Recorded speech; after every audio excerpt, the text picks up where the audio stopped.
अरे मरता है तो मर जाए, तुम अंकल, जैसे प्लीज सैकड़ों आते दे दीजिए हैं, ऐसे सबको देने लग प्लीज, जाओ, मेरी तो अंकल। दुकान बंद हो जाएगी। चल हट यहाँ से। अंकल मैं फ्री में थोड़ी ना मांग रही हूँ, 50 रुपए तो कम है, मैं बाद में दे जाऊंगी, मुझ पे भरोसा करो। तुम भिखारियों का क्या भरोसा, एक बार चली गई तो दोबारा शक्ल नहीं दिखाएगी। चल हट। अरे भाई, बच्ची को क्यों धक्का दे रहे हो? अरे भिखारियों को ऐसे ही भगाया जाता है। अंकल थोड़े पैसे कम पड़ रहे थे, ये दवाई मेरे पापा के लिए बहुत जरूरी है। कितने पैसे कम है भाई? 50 रुपए। ये लीजिए 500 रुपए, बाकी 450 रुपए वापस कीजिए।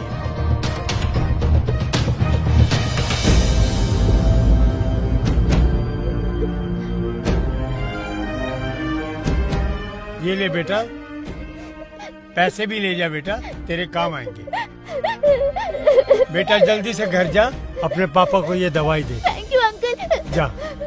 इस लड़की का बाप मरे ना मरे, लेकिन ये बुड्ढा जरूर मरेगा, ऐसे परोपकार करता रहा तो।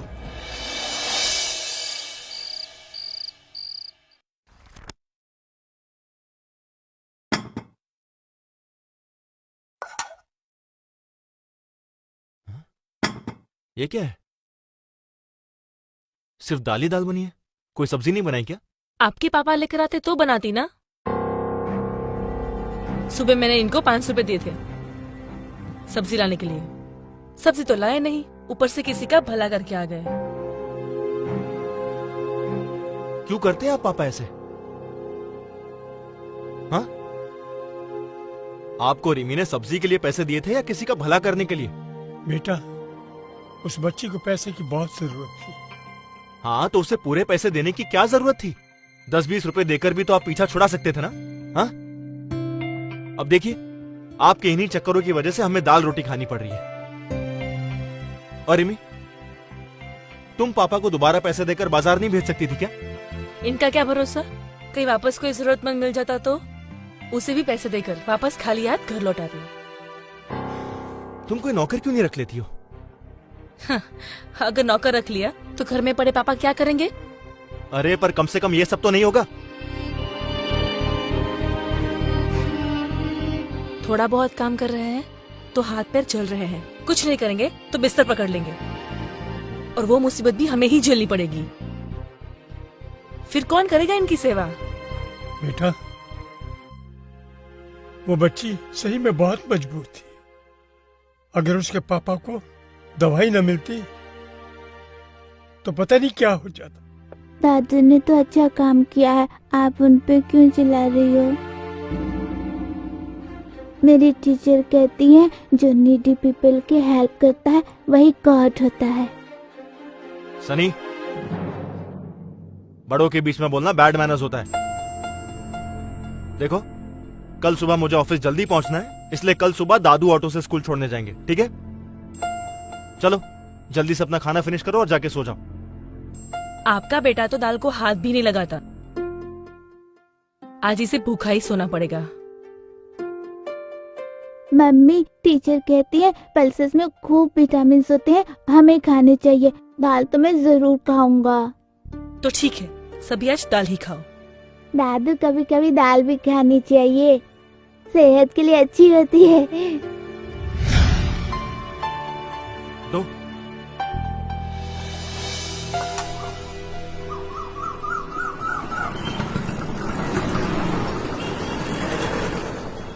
कितना हुआ भैया? अरे दादू, आप रिक्शा लेके घर जाओ ना। बेटा, मैं घर पैदल ही चला जाऊंगा, जल्दी मैं घर जाके करूंगा भी क्या? मुझे पता है, आप वैसे भी 10 रुपए में ऑटो में नहीं जा सकते, इसलिए आप पैदल जा रहे हो। मेरा बच्चा, बाय दादू। बाय।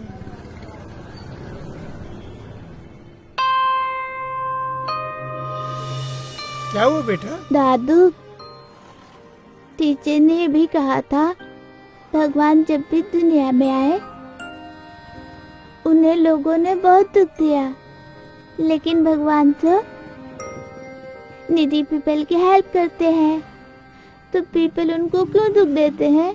बेटा, जब इंसान किसी दूसरे इंसान के काम आएगा तो भगवान को यहाँ आने की जरूरत ही नहीं पड़ेगी। हमारे अंदर इंसान का दिल होना चाहिए, हाँ दादू, और मुझे यकीन है कि तुम भी नीडी पीपल की हेल्प करोगे। मैं भी नीडी पीपल की हेल्प करूँगा। मैं आप जैसा ही बनूंगा। हाँ, मुझे पता है बेटा।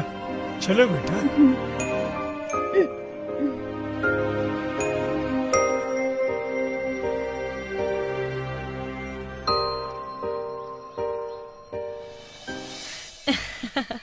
सच बड़ा ही सेक्सी ड्रेस था वो तो।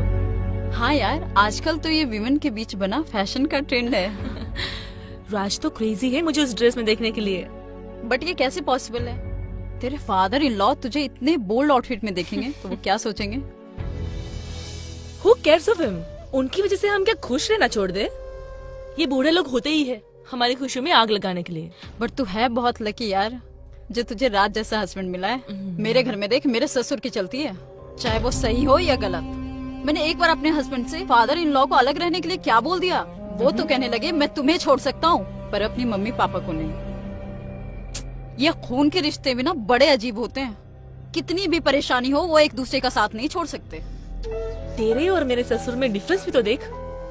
तेरे ससुर की प्रॉपर्टी इतनी है कि उसके रेंट से तेरे घर का पूरा खर्चा निकल जाता है, और मेरे ससुर को देख, कमाते धमाते तो है नहीं, ऊपर से राज की कमाई को लुटाते फिरते हैं। ऐसा क्या करते हैं तेरे ससुर? घर का सामान लाने बाजार भेजती हूँ और खाली हाथ लौट कर आते हैं।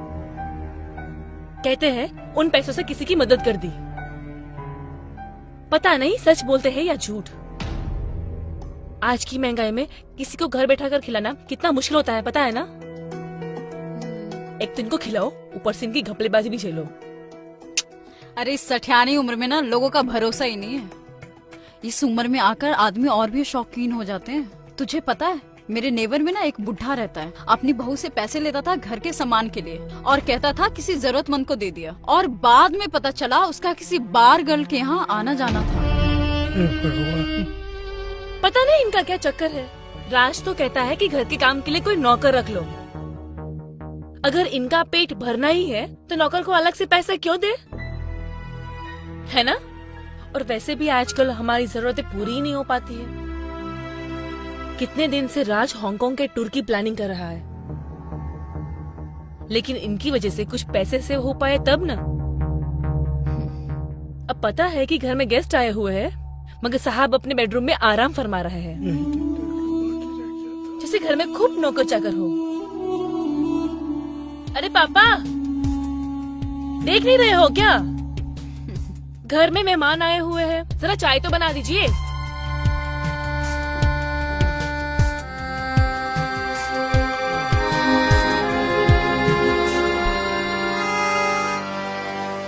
अरे छोड़ना, वो लाते रहेंगे। और बता, तूने और कौन सी ड्रेस देखी?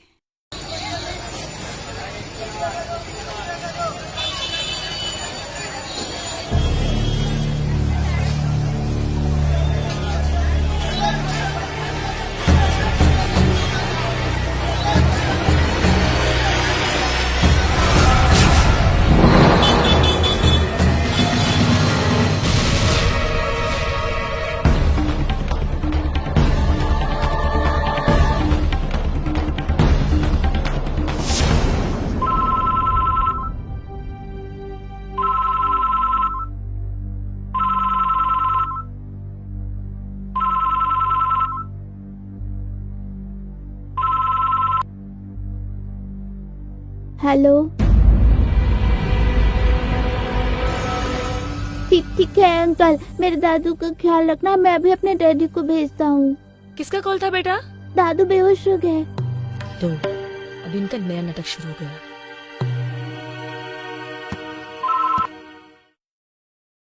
Hello hello daddy. ये किसको कॉल कर रहे हो तुम? हेलो सनी बेटा, तुम कुछ बोल क्यों नहीं रहे हो? डैडी को। देखो बेटा, छोटी छोटी बातों के लिए पापा को परेशान नहीं करते, ओके? तुम जाओ, जाके खेलो, दादू आ जाएंगे, okay? Hello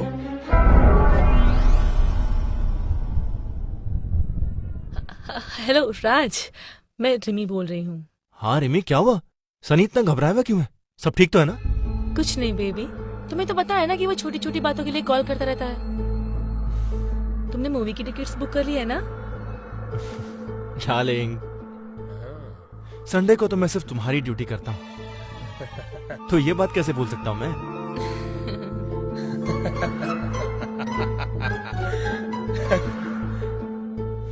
bye darling, love you. क्या हुआ बे, तू क्यों इतना हंस रहा है? तेरी शादी होने दे, फिर देखता हूं मैं तू कैसे हंसता है। यार मुझे एक्चुअली ये समझ नहीं आता कि लोग अपनी वाइफ से इतना खौफ क्यों खाते हैं। वो खौफ इसलिए खाते हैं क्योंकि लड़कियां ना वाइफ बनते ही शेरनी हो जाती है और लड़के डॉगी।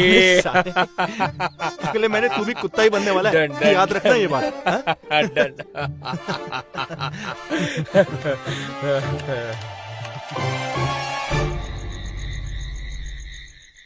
सनी, अरे मार क्यों रही हो मेरी बेटी को? बेटा, तुम्हें मैंने पैसे किस लिए दिए थे?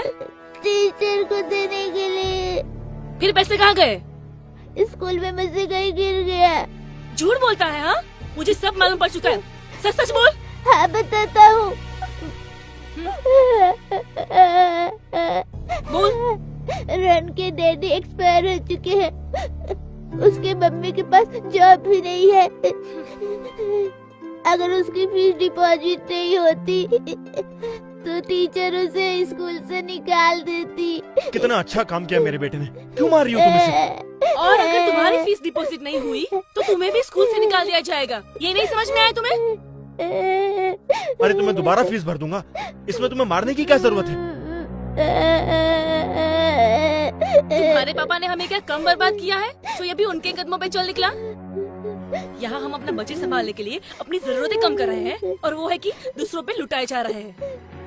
और तुम देखो, अगर तुमने दादू की तरह हरकतें की तो तुम्हें घर से बाहर निकाल दूंगी, समझा? उनको तो मैं कुछ कह नहीं सकती, इनको जो बुरा लगता है। हाँ।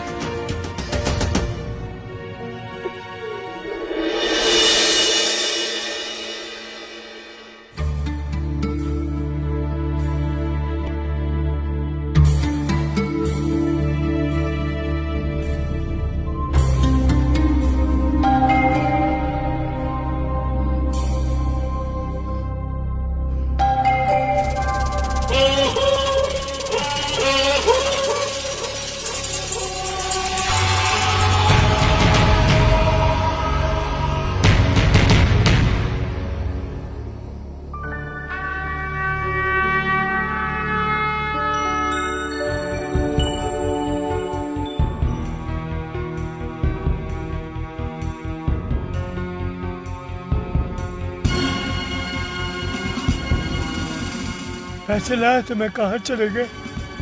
पैसे कहाँ गए? अभी तो जेब में ही थे, कहाँ गए? हे भगवान, वैसे मेरे साथ इतनी परेशानियां लगी हुई हैं, अब क्या होगा? अंकल जी हट जाइए ना, मुझे देर हो रही है। अंकल साइड में खड़े होकर के देखिए ना, दूसरे को क्यों तकलीफ दे रहे हैं? देखिए अंकल, साइड हो जाइए, साइड हो जाइए।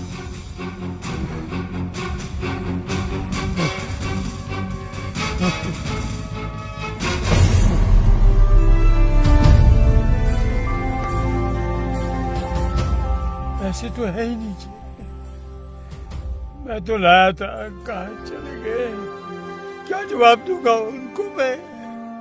पहले मेरे ऊपर बड़ी मुसीबत पड़ी रहती है, क्या जवाब दूंगा?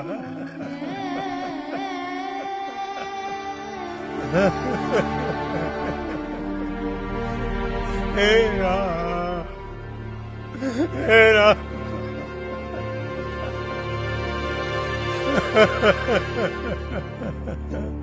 अब क्या करूंगा मैं?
बेटा, मेरा एक छोटा सा काम कर दोगे क्या? सनी के आने से पहले मुझे कहीं छोड़ दोगे क्या?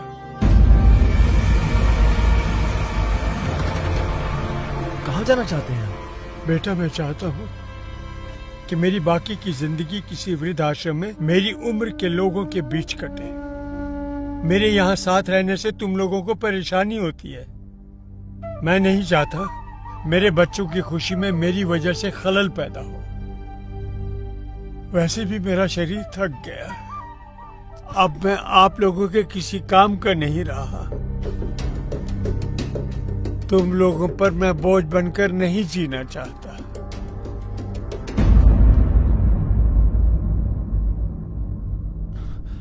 और सनी को कह देना मैं उसके जन्मदिन पर मिलने जरूर आया करूंगा। लेकिन पापा आप सनी की बिल्कुल टेंशन ना ले, उसे मैं समझा दूंगी। आपने जो डिसीजन लिया है ना, वो बहुत सही लिया है। और वैसे भी आजकल आपके साथ रहकर वो बहुत बिगड़ गया है, हमारी कोई बात नहीं सुनता। और वैसे भी राज, पापा ने जो डिसीजन लिया है ना, वो बहुत सही लिया है। वो वहाँ खुश रहेंगे और हम यहाँ। पर रीमा, मेरी बात तो देखो, तुम अब जल्दी जाओ, डिले मत करो।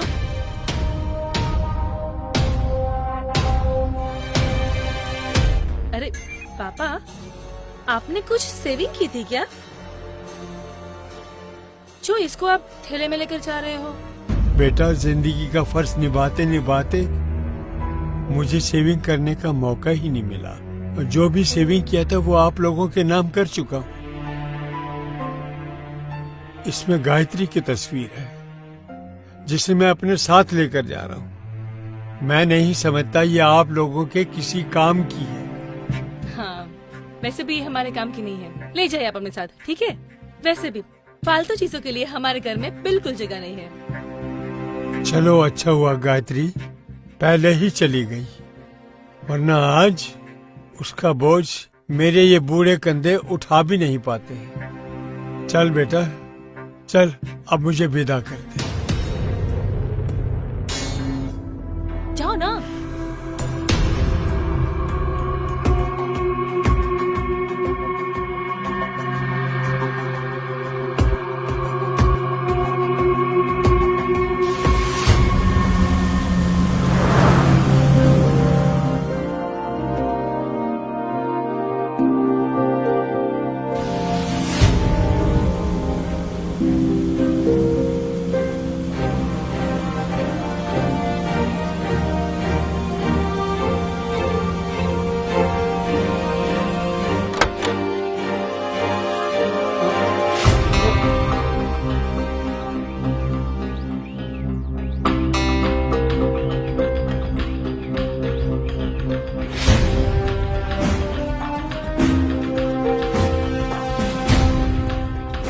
चल गायत्री, हमारी किस्मत में नियति ने ये जगह पहले से ही निश्चित कर रखी है।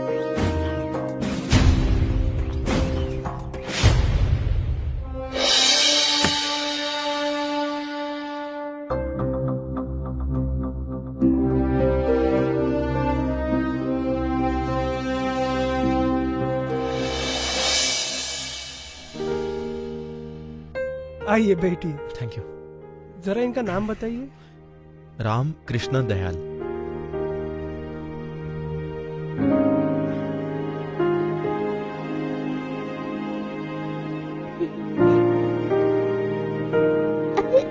ये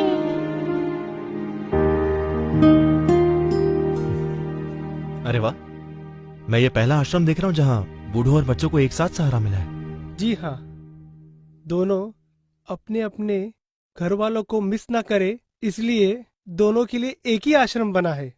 यहाँ दादा दादी अपने पोती और पोतियों को पाल लेते हैं और पोते पोतियाँ अपने दादा दादी को। क्या बात है।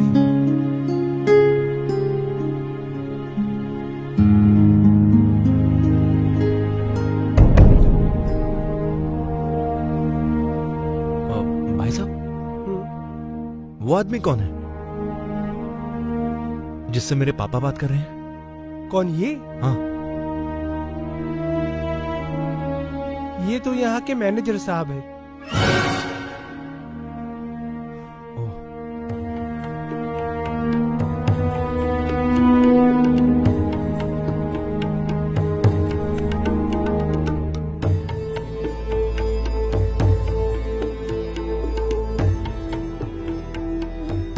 आपने मुझे किस लिए बुलाया है? कुछ काम था?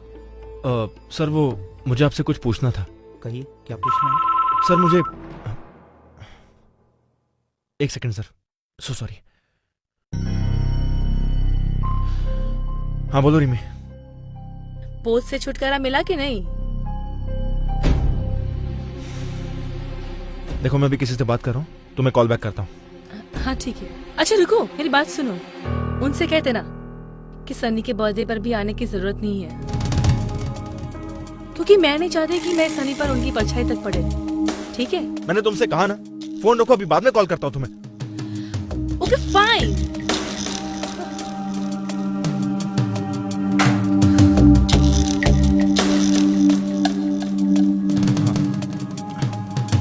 So sorry sir.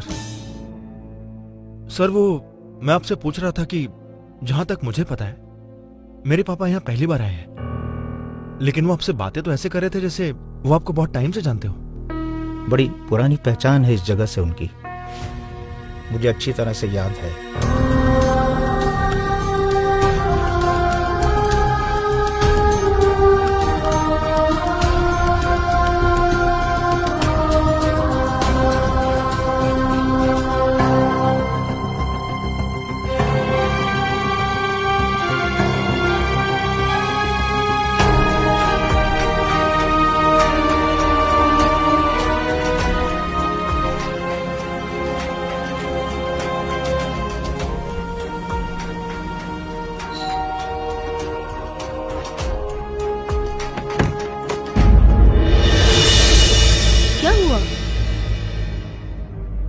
तुम तो ऐसे सैड हो जैसे तुमने अपने पापा को वृद्धाश्रम नहीं शमशान छोड़ कर आए हो।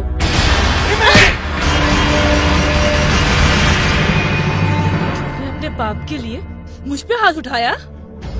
वो बाप नहीं है, भगवान है मेरे। भगवान?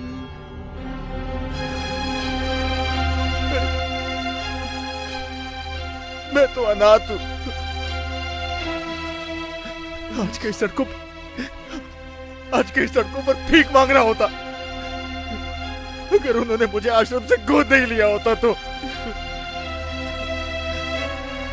उन्होंने मुझे कभी एहसास नहीं होने दिया कि मैं उनका खून नहीं हूं। और आज मैंने उन्हें खून के आंसू रोने पर मजबूर कर दिया। ये सब कुछ उन्हीं का तो है। ये घर, मेरा नाम, मेरी पहचान, यहाँ तक कि तुम भी। क्या तुम्हारे पापा मुझे अनाथ को तुम्हें सौंप दे? बोलो। ये तुम्हें कैसे पता चला? किसने बताया तुम्हें ये सब?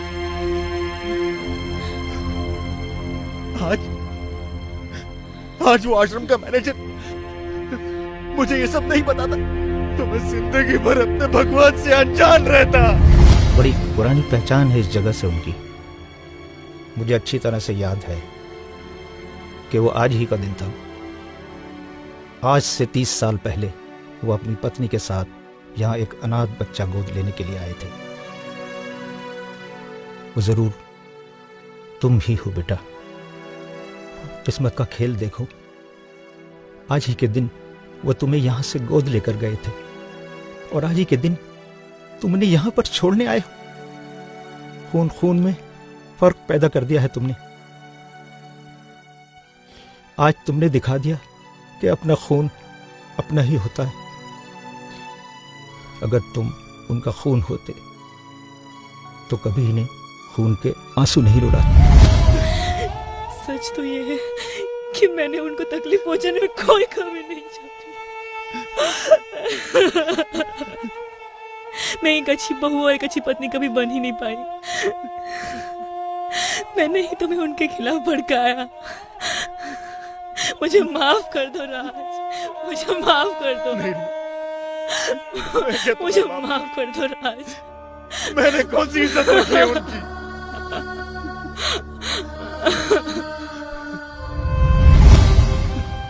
मैं उनके पैरों में गिरकर बहुत रोया, बहुत गिड़गिड़ाया, और हमने उन्हें इतनी तकलीफें दी है कि अब हम उनका प्यार कभी वापस नहीं पा सकते।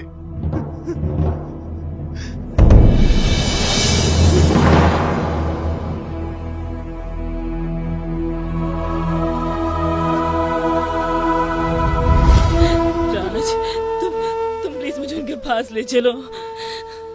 मैं उनके पैरों में तब तक सर पटकती रहूंगी जब तक वो हमें माफ नहीं कर देते।